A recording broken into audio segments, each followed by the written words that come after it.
नमस्कार. आतापर्यंत सामनाच्या माध्यमातून आपण माननीय बाळासाहेब ठाकरे, शिवसेना पक्षप्रमुख उद्धव ठाकरे यांच्या अनेक मुलाखती घेतल्या आणि आपण त्या पाहिल्यात. पण ज्या एका मुलाखतीची संपूर्ण महाराष्ट्राला आणि मराठी माणसांना प्रतीक्षा होती, ती मुलाखत आज आपण इथे घेतो आहोत. स्वतः शिवसेना पक्षप्रमुख उद्धव ठाकरे आणि महाराष्ट्र नवनिर्माण सेनेचे अध्यक्ष प्रमुख सन्माननीय राज ठाकरे हे दोघेही आपल्याकडे आज मुलाखतीसाठी आलेले आहेत. मी त्यांचं स्वागत करतो. महाराष्ट्राच्या राजकारणामध्ये सध्या फार मोठी उलथापालथ सुरू आहे. मुंबईसह 29 महानगरपालिकांच्या निवडणुका या महाराष्ट्र राज्याचं आणि मुंबईचं भवितव्य ठरवणार आहेत. आणि या मुंबईच्या भवितव्यासाठी माननीय उद्धवजी आणि राजजी एकत्र आल्याचं चित्र महाराष्ट्र पाहतोय. मराठी माणसाच्या मनात अनेक प्रश्न आहेत आणि तेवढाच आनंदसुद्धा आहे आपण एकत्र आल्याबद्दल. या मुलाखतीचं वैशिष्ट्य असं आहे की जशी मुलाखत संयुक्त आहे, म्हणजे आपण दोघे आहात, तशी ही मुलाखत घेण्यासाठी सुद्धा आम्ही दोघे, म्हणजे माझ्याबरोबर प्रसिद्ध दिग्दर्शक, कलाकार, सिनेनिर्माते महेश मांजरेकर आहेत. महेश मांजरेकरांनी इथे बोलवण्याचं कारण इतकंच की हा जो संयुक्त प्रकरण सुरू झालं त्याची ठिणगी महेश मांजरेकरांनी त्यांच्या एका मुलाखतीत टाकली होती आणि तिथूनही सुरुवात झाली. त्याच्यामुळे मांजरेकरांनी इथे खास आमंत्रित केलं आहे. पण मांजरेकर इथे आज आहेत माझ्याबरोबर. ते एक मुंबईकर म्हणून, ज्यांना आपण कॉमन मॅन म्हणतो या मुंबईतला, त्या मुंबईकरांच्या मनात काही प्रश्न आहेत ते मांजरेकर मांडतील आणि आम्ही दोघे मिळून महाराष्ट्रातल्या या दोन धुरंधर नेत्यांशी चर्चा करू. उद्धवजी आणि राजसाहेब, आपण इथे आलात त्याबद्दल मी आपले आभार मानतोच. बऱ्याच कालखंडानंतर, म्हणजे म्हटलं तर 20 वर्षानंतर, जे आपण वारंवार म्हणतो आहे, आपण एकत्र येऊन आपण मुंबईवर आणि महाराष्ट्रावर चर्चा करतो आहोत. महाराष्ट्र या क्षणाची वाट पाहत होता आणि महाराष्ट्राच्या मनातला हा कॉमन प्रश्न आहे आणि तो दोघांनी त्याचं उत्तर दिलं पाहिजे. थोडक्यात की महाराष्ट्राला 20 वर्ष वाट का पाहावी लागली? मला असं वाटतं काही गोष्टी का घडतात, कशा घडल्या, काय झालं, मला असं वाटतं या गोष्टी आता सोडून दिल्या पाहिजेत. आणि मी त्या दिवशी महेश मांजरेकरांच्या मुलाखतीमध्ये मी सांगितलं होतं की कुठच्याही भांडणापेक्षा आणि वादापेक्षा महाराष्ट्र मोठा आहे आणि आज संकट महाराष्ट्रावरती आहे, मुंबईवरती आहे, महाराष्ट्रातल्या अनेक शहरांवरती आहे. आणि जे संकट आहे हे मराठी माणसाला समजलेलं आहे की काय प्रकारचं आहे आणि काय प्रकारचं राजकारण महाराष्ट्रामध्ये सुरू आहे. मला असं वाटतं की ती एकच गोष्ट ही या एकत्र येण्याचं सर्वात महत्त्वाचं कारण आहे. आज हा आमच्या अस्तित्वाचा विषय नाही आहे, आज हा महाराष्ट्रातल्या मराठी माणसाच्या अस्तित्वाचा विषय आहे. या विषयात अनेक वर्ष मी बोलतो आहे, उद्धवही बोलतो आहे या सगळ्या गोष्टींमध्ये. परंतु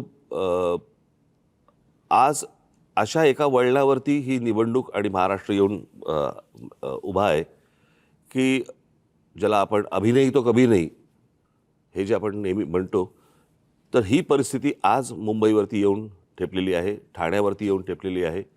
खरं तर बघायला गेलं तर MMR रिजनवरती येऊन ठेपलेली आहे. MMR रिजन मी मुद्दामून बोलतो आहे. आणि त्या सगळ्या गोष्टींसाठी म्हणून आज आम्ही एकत्र येणं गरजेचं आहे. कारण आज नाही बरोबर आलो आणि आज या गोष्टींचा सामना नाही केला तर मला असं वाटतं महाराष्ट्र आम्हाला माफ नाही करणार. उद्धव साहेब, मला वाटतं राजसाहेबांच्याच भावना. मला असं वाटतं की राजने उत्तर जे दिले त्याच्यामध्ये एवढंच मी बोलेन, आम्ही दोन भाऊ एकत्र आलो आहे हा एक मुद्दा वेगळा आहे, भावनिक आहे. पण दोन भाऊ एकत्र येणं याचा अर्थ महाराष्ट्रातील प्रत्येक मराठी माणसाने एकत्र आलं पाहिजे. कारण महाराष्ट्र वाचवायचं असेल तर ठीक आहे, पक्ष, राजकीय मतं हे असतील, पण आपण मराठी आहोत, महाराष्ट्र आपला आहे आणि आपण जर एकमेकांमध्ये वेगळ्या चुली मांडल्या तर महाराष्ट्र तोडणारे त्यांची पोळी भाजून जातील. पण एक प्रश्न कायम सगळ्यांच्या मनात आहे गेल्या 50-55 वर्षापासून, तो आतापर्यंत. महाराष्ट्र वाचवण्यासाठी किंवा मुंबईसह महाराष्ट्राचं रक्षण करण्यासाठी शिवसेना प्रमुखांनी शिवसेनेची स्थापना केली आणि इतक्या वर्षानंतरसुद्धा, म्हणजे संयुक्त महाराष्ट्राच्या लढ्याची उदाहरणं आपण नेहमी देतो. विशेषतः ठाकरे कुटुंब देत आलेलं आहे. मग राज्य असतील किंवा आपणही असाल की आतापर्यंत आपल्या प्रत्येक भाषणात हा विषय आला की संयुक्त महाराष्ट्र. तुम्हाला आत्ता या क्षणी संयुक्त महाराष्ट्राच्या वेळची परिस्थिती जाणवते का, की त्यावेळेला जसा मराठी माणूस मुंबईसह महाराष्ट्र राहण्यासाठी एकवटला होता, तेच वातावरण तुम्हाला आता दिसतंय का? अर्थातच दिसतं. याचं कारण तुम्ही एक गोष्ट बघितली पाहिजे याच्यातनं, की माननीय बाळासाहेबांनी या विषयावरती तर आपण ज्याला म्हणू आपण संयुक्त महाराष्ट्र समिती फुटली आणि त्याच्यानंतर 6-1 वर्षातच शिवसेनेची स्थापना झाली. परंतु जेवढे लोंढे किंवा जेवढे लोक आज महाराष्ट्रामध्ये येत आहेत, म्हणजे जर समजा तुम्ही आत्ता जर समजा तुम्ही बघितलं तर जवळपास रोज उत्तरेतनं 56 ट्रेन्स ह्या महाराष्ट्रामध्ये येतात रोज, आणि भरून येत आहेत आणि रिकामे जात आहेत. आज जर समजा तुम्ही ठाणे जिल्हा, एक जिल्हा जर समजा पाहिलात, बरोबर आहे, ठाणे जिल्हा हा मला असं वाटतं जगामधला एकमेव जिल्हा आहे की जिकडे ठाणे, नवी मुंबई, कल्याण डोंबिवली, भिवंडी, वसई, मी आता पालघर वेगळा पकडत नाही आहे, तो आपण एकच होता, तो आत्ता वेगळा झाला, परंतु पालघरमध्ये वसई, त्याच्यानंतर मीरा भाईंदर, त्याच्यानंतर वसई विरार आली, त्याच्यानंतर तुमची नवी मुंबई, अशा जवळपास 8-9 महानगरपालिका आहेत. आपण नीट जर समजा पाहिलं तर ह्याची सुरुवात, सगळ्या गोष्टींची सुरुवात होते ग्रामपंचायत, नगरपंचायत, जिल्हा परिषदा वगैरे, नगरपालिका, महानगरपालिका, आणि ह्या सगळ्या ज्या होतात महानगरपालिका, ह्या लोकसंख्येनुसार ह्या गोष्टी वाढत जातात. जर एखाद्या जिल्ह्यामध्ये जर समजा 8-9 महानगरपालिका जर समजा असतील, आज मुंबईमध्ये किती आहेत? 1. पुण्यामध्ये किती आहेत? 2. बाकीच्या सगळ्या जिल्ह्यांमध्ये काढून बघा, 1-1. ठाणे जिल्ह्यामध्ये 8-9 महानगरपालिका, याचा अर्थ बाहेरून येणाऱ्यांचे प्रमाण आणि तेच प्रमाण मुंबईमध्ये वाढणं, नुसतंच मुंबईमध्ये प्रमाण वाढणं नव्हे, ज्या प्रकारची दादागिरी, की अशा प्रकारची वाक्य कशी येऊ शकतात की मुंबईचा महापौर आम्ही उत्तर भारतीय करणार, मुंबईचा महापौर आम्ही हिंदू करणार. हे कधीपासून सुरू झालं? मी गेले अनेक वर्ष ही गोष्ट सांगतोय की माणसं नुसती येत नाही आहेत, हे फक्त रोजीरोटीसाठी येत नाही आहेत, हे आपापले मतदारसंघ बनवत आहेत, आणि तेच चित्र आत्ता दिसतंय. आणि जी जुनी जखम जी आहे ना, जुन्या ज्या गोष्टी आहेत ना, की मुंबई महाराष्ट्रापासून स्वतंत्र करणं, वेगळी करणं, हे जे जुनं स्वप्न आहे ते कसं पूर्ण करता येईल याच्यासाठीची ही सगळी खटाटोप या लोकांचा चालू आहे.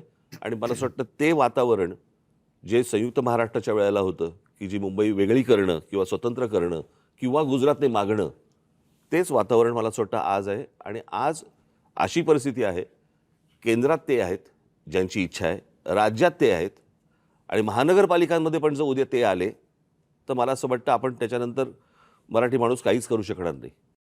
आणि ह्या सगळ्या गोष्टीकडे हतबलतेने पाहणं, हे मला असं वाटतं हे काही आमच्याकडनं होणार नाही, आणि म्हणून आम्ही एकत्र आलो. उद्धव साहेब, राजसाहेब जे म्हणतात त्या 100% तथ्य आणि सत्य आहे. पण मराठी माणूस जेव्हा जेव्हा भडकला, पेटला, तेव्हा महाराष्ट्रामध्ये परिवर्तन झालेलं आहे अनेकदा.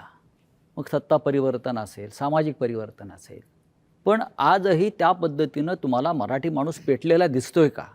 एक लक्षात घ्या की मराठी माणूस पेटला तेव्हा संयुक्त महाराष्ट्र झाला. मुंबई महाराष्ट्राला मराठी माणसाने मिळून दिली.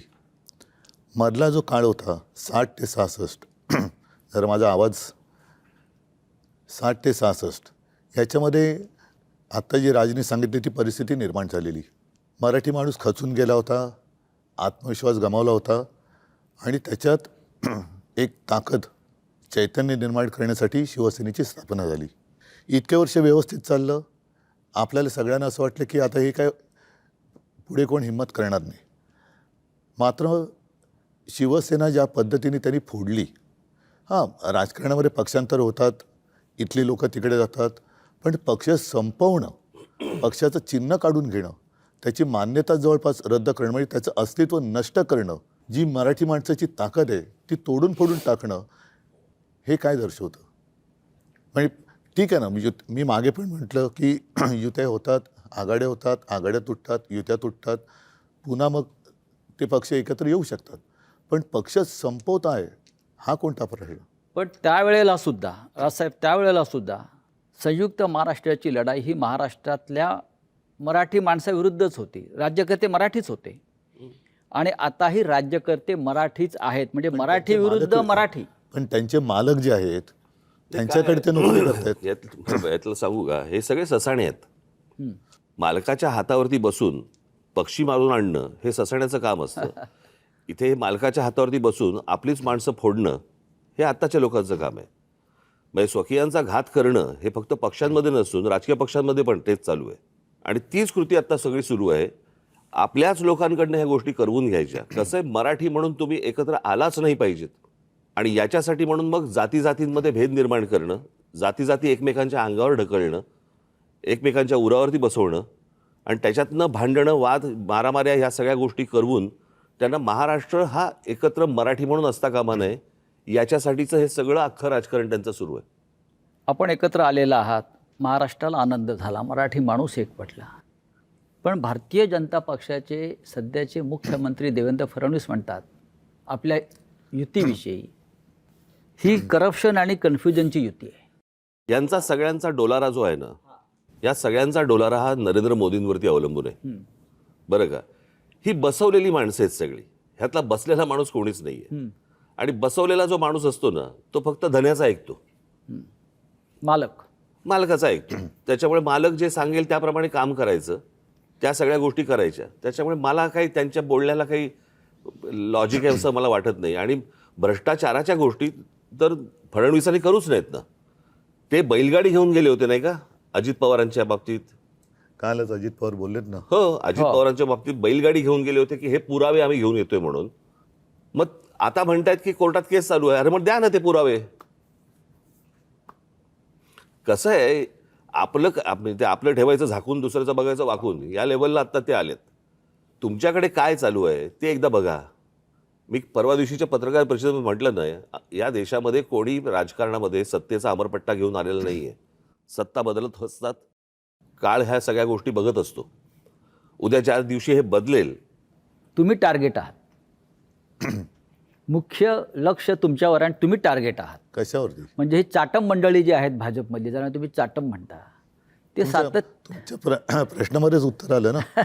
तर जसं कन्फ्यूज आणि करप्शनची युती म्हटलं आहे. नाही, करप्शन त्यांचं म्हणणं करणारे की अनेक वर्ष आपली सत्ता आहे आणि त्याच्यामध्ये सहभागी होते. होय. नाही, माझ्या मनामध्ये असा प्रश्न आहे की त्यांनी असा आरोप केला की 3 लाख कोटीचा भ्रष्टाचार झाला. महापालिकेत एवढे पैसे असतात? नाही, मी सांगतो. आणि जर एवढे पैसे असतील तर मग हे आमदार 50-50 कोटीला का पळून गेले? हे मला एकच मिनिट. पहिली गोष्ट म्हणजे मला ना त्या गोष्टीबद्दल एक जरा बोलायचं आहे की तो जो एक चालू होतं ना 50 खोके 50 खोके 50 खोके, मला असं वाटतं लोकांना नीट समजून सांगणं आवश्यक आहे. हे 50 खोके 50 खोके हा विनोदाचा भाग नाही. 50 खोके म्हणजे 50 कोटी रुपये झाले. 50 कोटी. 40 आमदार म्हणजे 2000 कोटी रुपये झाले. म्हणजे 40 आमदारांचे 2000 कोटी हे कुठून आले, कसे आले? भ्रष्टाचारातून, घोटाळ्यातून. बरोबर की नाही? म्हणजे बँकेतनं लोन तर थोडं नव्हतं ना घेतलं. त्याच्यामुळे कुठच्या भ्रष्टाचाराबद्दल कोणी काय बोलावं? मला एक बेसिक, आता 3 वर्षामध्ये कॉर्पोरेशनची इलेक्शन झालीच नाही. आज जो हे चालू ना मुंबई, मग 3 वर्षात मुंबई धोक्यात नव्हती का जेव्हा इलेक्शन झालं? माझे एक मुंबईकर म्हणून मी आज जेव्हा घरातनं बाहेर पडतो ना, तर मला खरं सांगू तर मला लाज वाटते की माझी मुलं ह्या शहरात वाढणार आहेत. मी काही गोष्टी रेग्युलरली फॉलो करतो. आजचा एअर क्वालिटी इंडेक्स 183 आहे. ज्याचा आज मी भोगतोय. एक फुगा असतो की ज्याची कॅपॅसिटी एक आपण म्हणतो की तो एक पर्टिक्युलर ह्याच्यात तो फुटेल. तर जवळजवळ ह्या एका फुग्यात जवळजवळ त्याच्या 5 पट हवा भरलेली गेलेली आहे. माझा एक प्रॉब्लेम आहे की मुंबई डिकंजेस्ट कधी होणार? म्हणजे मी आता बाहेरचे लोंढे बोलतच नाही. एक मुद्दा सांगतो, विचारतो तुम्हाला. तुम्ही इतके वर्ष मुंबईत राहतायत. माझा आणि राजचा जन्म मुंबईतला आहे. आज जेवढं प्रदूषण दिसतंय, हवेचा जो काही निर्देशांक वगैरे म्हणतोय प्रदूषणाचा, हा एवढा खराब कधी झाला होता का? ह्याचं कारण असं की आता यांची जी काय होर्डिंग्ज लागलेत, विकासाची गती नाही आहे, ह्यांची विनाशाची गती आहे. नियोजन शून्य विकास हे याचं कारण आहे. कारण तुम्ही जे म्हणताय ना, एक तर आओ जाओ घर तुम्हाला इथूनच पहिली सुरुवात होते. त्याच्यानंतर साधारणतः आपल्याला नेमकं आज हवंय काय? आज जर का तुम्ही पाहिलं तर सगळीकडे रस्ते खोदलेत, जिथे जाऊ तिकडे रस्ते खोदलेत, मोठमोठ्या इमारती उभ्या राहिलेल्या आहेत, विकासाच्या नावाने मेट्रो असेल, काही ठिकाणी पूल असेल, हवेत. पण ते एका वेळेला सगळं तुम्ही काढलं आहे आणि त्यावेळेला मुंबईच्या खर्चाचा ताळमेळ हा बसवला गेला पाहिजे. मी मुंबईकर म्हणून मी तुम्ही म्हणतो, आपण सगळेच मुंबईकर आहोत. तुम्ही जो कर भरता त्याच्यासमोर तुम्हाला काय मिळतं? प्रदूषण. म्हणजे विकास तुमच्याकडे काय फार मोठा रस्ता आम्ही छान केला आहे, सरळ तुमच्या घरापासून हॉस्पिटलमध्ये जातो रस्ता, ह्याला मी विकास नाही म्हणत. हॉस्पिटल कमीत कमी असणं आणि आयुष्य चांगलं असणं हा विकास पाहिजे. माझं तर म्हणणं आहे की विकास नको आता. नाही, मुंबई ही विकास मानसिकता करण्याच्या लायकीची ही राहिलेली मानसिकता नाही. का झाली? कारण नियोजनशून्य विकास. आम्ही सुद्धा आज आमची जी होर्डिंग लागलेत, मी 12पासून लावतोय होर्डिंग. होय, हे आम्ही केलं आणि त्याच्याबद्दल मला अभिमान आहे आणि मला असं वाटतं मुंबईकरांना अभिमान आहे. मग त्याच्यामध्ये शाळेचा दर्जा असेल, पाण्याचा दर्जा असेल, किंवा आता कोस्टल रोड झालेला आहे. कोस्टल रोडसुद्धा हा आपण केलेला आहे. पण वाटेल तिकडे, जसं आता मी कलानगरला राहतोय, वेडेवाकडे उड्डाण पूल, आता तिकडे आणखीन एक वॉकर ब्रिज करतायत. कोणासाठी करताय? कशासाठी करतायत? आणि संपूर्ण धुळीचं आणि सिमेंटचे कण आपल्या फुफ्फुसामध्ये जात आहेत. मी तेच म्हणतो की आता विकास करण्यासाठी जागा नाही राहिली मुंबईला. म्हणजे कार्बन डायऑक्साईडचं प्रमाण 1 किलोमीटर मागे Mumbai is the highest in the world.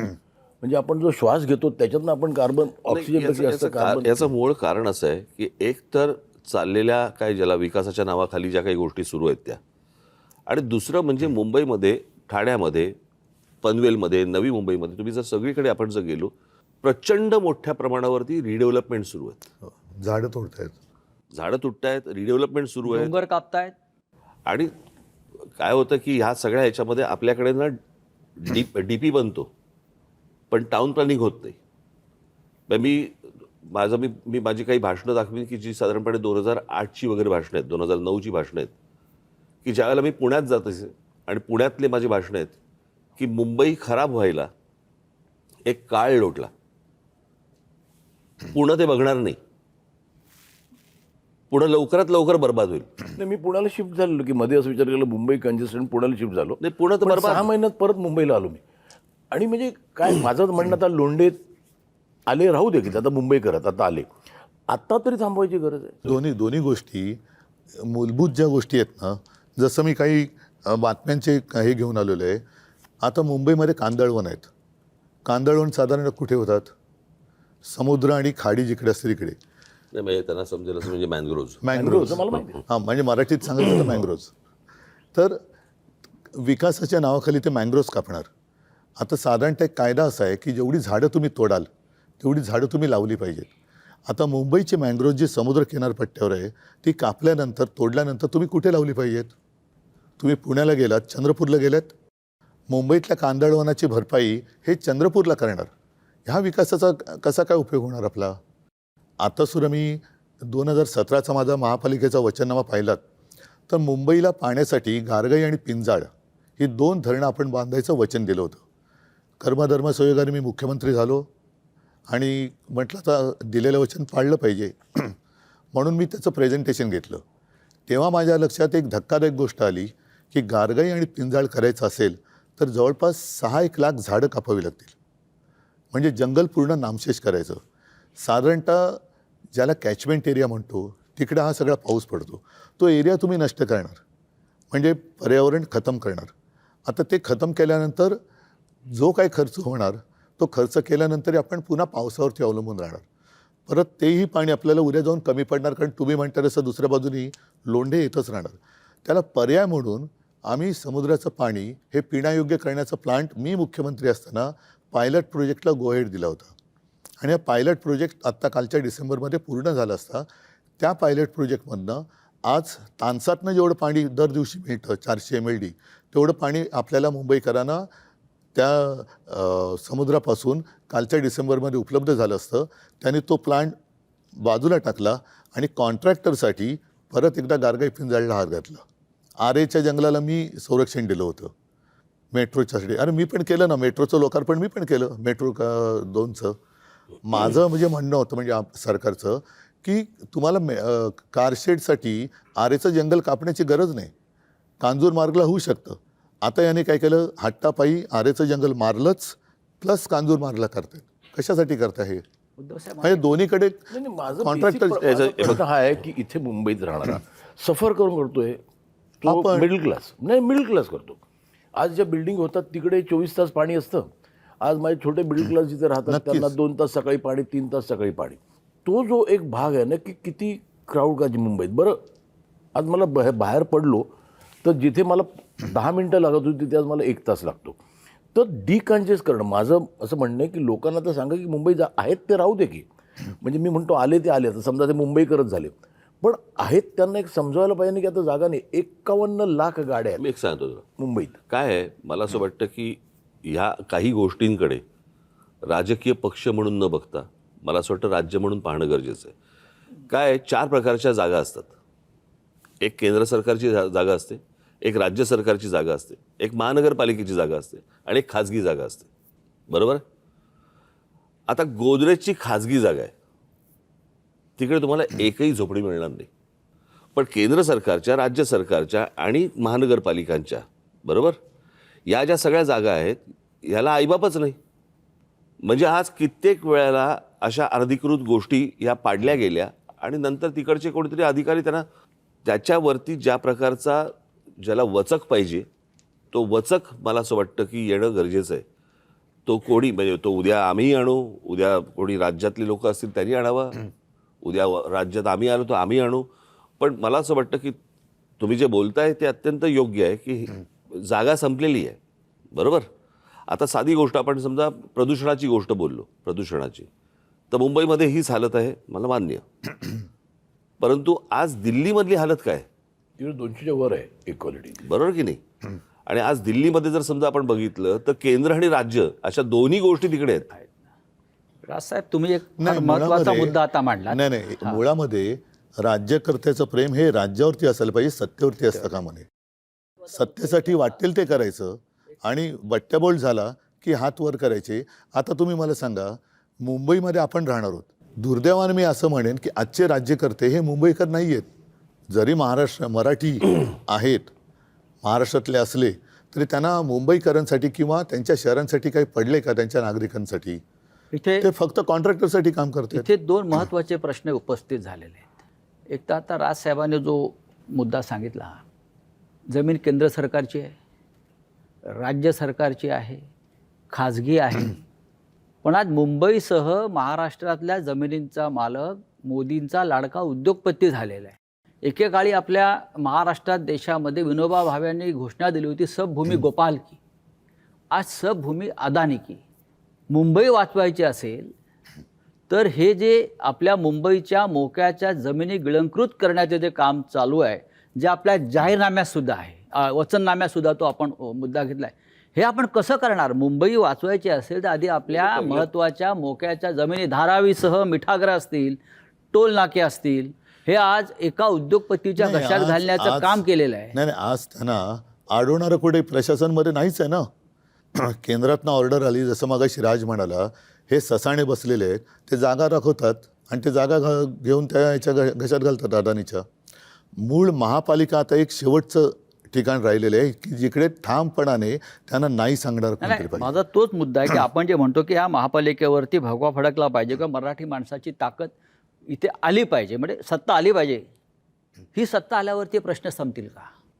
जे प्रश्नासाठी आपण आता उभे आहोत मी तुम्हाला आपण एकत्र आलेला मी एक गोष्ट सांगतो. आणि सगळ्यात मोठं संकट हे गौतम अडाणी मुंबई गिळतोय भाजपच्या माध्यमातून. मी याच्याबद्दल एक गोष्ट बोलतो. हा मला असं वाटतं की मुंबई महानगरपालिका याची मुदत संपली 2022ला आणि 2022लाच मला असं वाटतं उद्धव सरकार गेलं. बरोबर. त्याच्या आधी महापालिका विसर्जित झाली होती. आधी म्हणजे कधी मग 21ला 6 महिन्या अगोदर. एक त्या माझं जूनमध्ये सरकार पाडलं मला वाटतं मार्च 4-5 महिने अगोदर. बरोबर. तेव्हा मुदत संपली. 22 त्याच्यानंतर 25 पर्यंत 4 वर्ष झाली आता. या 26. 25 पर्यंत आज 26 कधी 26ला आज जानेवारीमध्ये निवडणूक होते. इतकी वर्ष का गेली. मी माझ्या पुढच्या काही भाषणांमधनं किंवा माझ्या काही इंटरव्ह्यूमधनं मी ते तुम्हाला नीट सांगणार आहे की ह्याचं काय प्लॅनिंग चालू होतं आणि 24 ते 25 मध्ये काय झालं, एका वर्षात काय झालं हे मी तुमच्यासमोर आणणार आहे. मी आत्ता नाही बोलत या विषयात.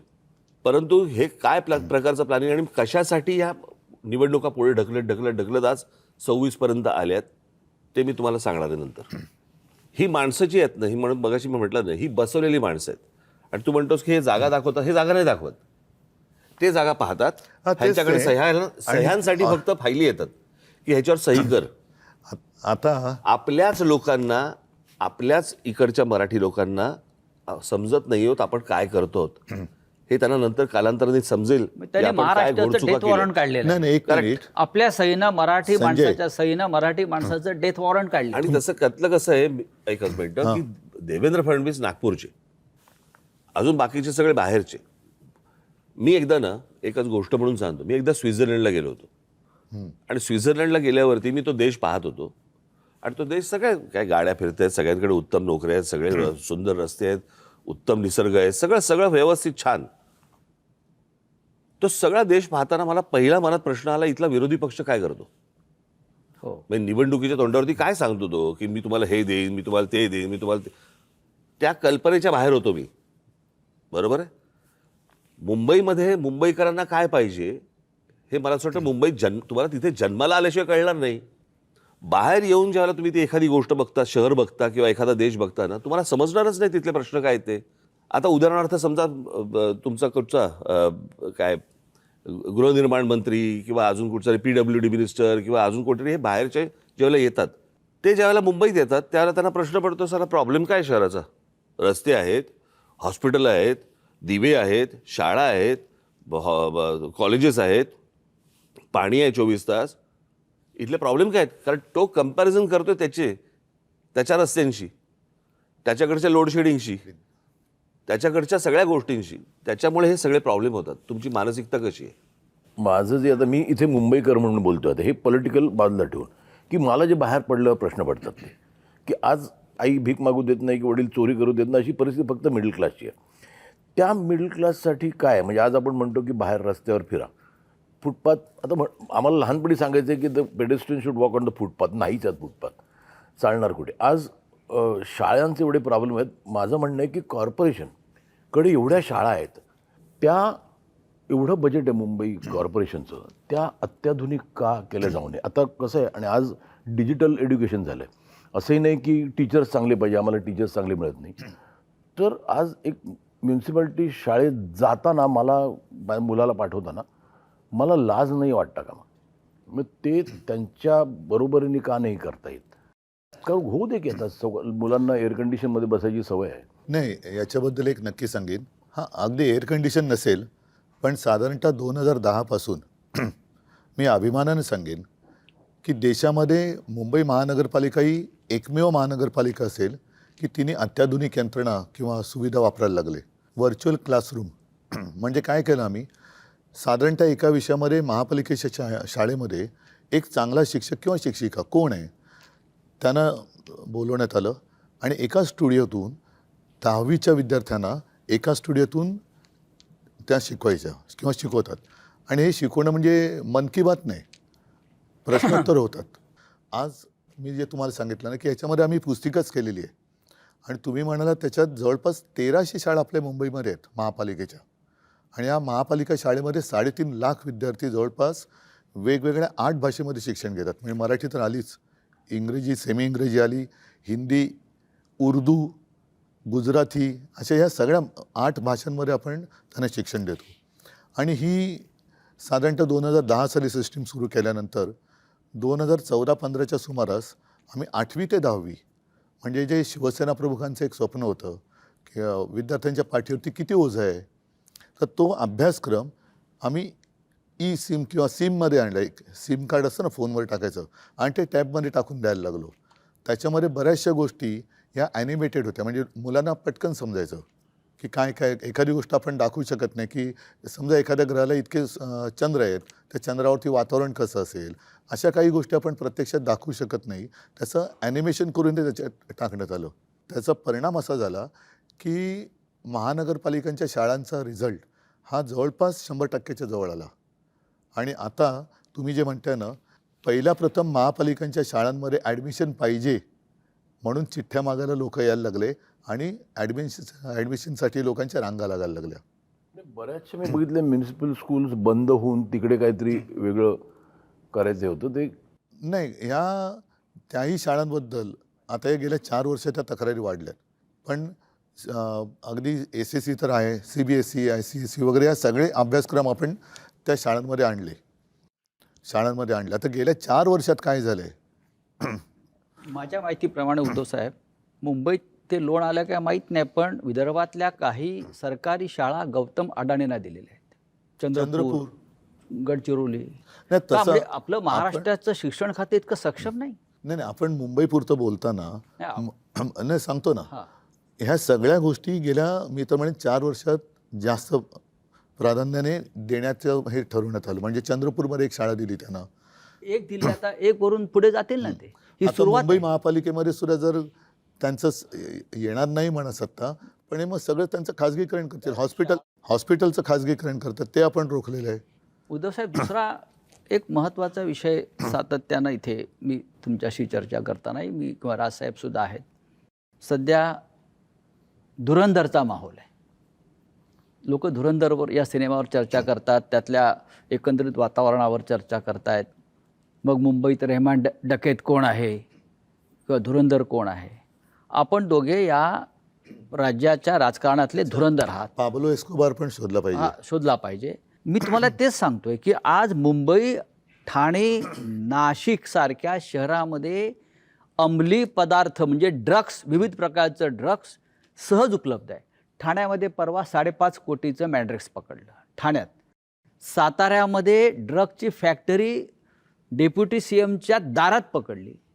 मुंबईमध्ये काल 2.25 कोटीचं ड्रग्स पकडलं. हे चित्र या महाराष्ट्रात यापूर्वी कधीच नव्हतं. आणि हे सगळं ड्रग्स गुजरातच्या मार्गे, मुंद्रा पोर्ट जे अडाणींचं आहे, हे चित्र तुम्हाला महानगरपालिका आहेत, प्रत्येक ठिकाणी महानगरपालिका आहे. हे चित्र गंभीर नाही का? ह्या सगळ्या गोष्टींच्या महानगरपालिकांशी संबंध काही नाही. पहिली एक गोष्ट लक्षात घेतली पाहिजे आपण. याला केंद्र आणि राज्य, म्हणजे या ज्या प्रकारच्या ड्रग्सच्या विरोधातल्या ज्या धाडी या गेल्या 10 वर्षामध्ये बंद झाल्यात आणि साधारणपणे शाळांपर्यंत हा ड्रग्स हा प्रकार आता मुलांपर्यंत यायला लागलेला आहे. शाळेच्या बाहेरच्या पानटपरीवर ड्रग्स मिळत आहे. आणि आपण जर समजा आपण त्याच्या सगळ्या गोष्टींचं जर नीट त्याचं ॲनालिसिस केलं तर राजकारणामध्ये वाढलेला पैसा आणि रस्त्यावरती आलेला ड्रग्स याचा एकमेकांशी काय संबंध आहे तो पण मला असं वाटतं जुळून पाहायला पाहिजे. कारण एवढा राजकारणामध्ये ज्या प्रकारच्या निवडणुकांवरचा खर्च आणि सगळ्याच गोष्टी ज्या प्रकारे होत आहेत आणि ज्या प्रकारे ड्रग्ज रस्त्यावरती येतात आणि त्याच्यावरती कोण हे व्यवहार करतं ह्याच्यावरती कुठच्याही प्रकारच्या धाडी किंवा त्याच्यावरती कुठचीही बंधनं येत नाही आहेत, हे काय आहे हे मला असं वाटतं केंद्र आणि राज्य सरकारला विचारणं गरजेचं आहे. नाही, उठसूट मुख्यमंत्री सगळ्यांना क्लीन चिट देत सुटलेत. साताऱ्यामध्ये एवढी कारवाई झाल्यानंतर निदान ती फॅक्टरी आहे तरी कोणाची हे तर सांगा. तिथे क्लीन चिट दिली ना. तिकडे पण म्हणजे त्यांच्यावरती जे आमच्यावरती आरोप करतायत ते ठीक आहे, तेवढंच त्यांना करता येतं. पण त्यांच्या बुडाशी काय जळतंय ते कधीतरी बघा ना. ते बूड जळून खाक झाल्यानंतर बघून काय उपयोग आहे? म्हणजे असे कोण त्याच्यातले इन्व्हॉल्व असलेली लोक त्यांच्या आजूबाजूला अंगत पंगत करत बसलेत का? महानगरपालिका जरी असल्या तरी आपण पाहतोय की राजकारणाचं ज्या पद्धतीनं गुन्हेगारीकरण झालेलं आहे खुल्याम. यांचं मुळामध्ये गुन्हेगारीकरणपेक्षा मला त्याचं मी चांगला शब्द म्हणजे विद्रुपीकरण झालं आहे. म्हणजे मी मगाशी धुरंधरचा उल्लेख केला आहे, त्याच्यामध्ये कराचीमधलं एक लॅरी शहर आहे दाखवलेलं. ज्या पद्धतीनं लॅरी शहरातल्या माफियांची मोडस ऑपरेंडी होती किंवा झालेली होती त्यावेळेला, त्याच पद्धतीनं मुंबई, ठाणे, नाशिक, पिंपरी चिंचवड या प्रमुख शहरामध्ये, नागपूर, त्याच पद्धतीनं आज तुम्ही प्रमुख शहरं घेऊच नका. हां, तुम्ही मराठवाड्यामध्ये जा, तुम्ही पश्चिम महाराष्ट्रामध्ये जा, तुम्ही विदर्भामध्ये जा आणि जी छोटी जी शहरं आता जी उभी राहत आहेत ना तिकडची परिस्थिती बघा. बीड आहे. मग नाही, पण म्हणून मी मागे एकदा बोललो होतो की आपल्या देशाला पंतप्रधान पाहिजे. देशाला पंतप्रधान नाही आहे, भाजपला पंतप्रधान आहे. तसंच महाराष्ट्राला मुख्यमंत्री नाही आहे, जो आहे तो भाजपचा आहे. म्हणजे हे सगळेजण त्यांचा पक्ष आणि सत्ता एवढं सत्तांध झालेली आहेत लोक की लोक मेले तरी चालतील, नागरिक मेले तरी चालतील, त्यांची मुलं बाळं ड्रग्सच्या आहारी गेले तरी चालतील, त्याच्यात धंदे करणारे आपल्या बाजूला बसले तरी चालतील, पण आम्हाला सत्ता पाहिजे. ही जी काही वृत्ती याच्यावरती आपण काय बरं, करणार? ठीक आहे, म्हणजे- आपल्याकडे कायदा सुव्यवस्थेचं खातं नाही आहे, आपल्याकडे सरकार नाही आहे, पण ह्याच्यासाठी- आपल्याकडे जनसंघटन आहे ना. जेव्हा ह्याच्यासाठी शेवटी काय आहे, जसं राज म्हणाल तसं की सत्ता हातात असणं गरजेचं आहे की जिकडे आपण कायदेशीर बंधनं, उद्या जाऊन तिकडे धाड टाकल्यानंतर यांचेच बगलबच्चे निघाले तर लोक आता गेल्या नगर परिषदेच्या निवडणुकीमध्ये मालवण वगैरे त्या भागात त्यांच्याच युतीतल्या मित्रपक्षाने त्यांच्या दुसऱ्या पक्षावरती धाड टाकली. काय मिळवलं? पैसे दिसले, पुढे काय झालं? Clean chit. उपयोग काय? म्हणजे काय होतं, या सगळ्या गोष्टींना कुठेतरी बंधनं घालण्याला सुरुवात होण्यासाठी या महानगरपालिका आत्ता या क्षणाला खूप महत्त्वाच्या आहेत आणि लोकांनी त्यांचा राग, मला असं वाटतं हा जे सगळं महाराष्ट्रात चालू आहे हा इथे व्यक्त करणं गरजेचं आहे.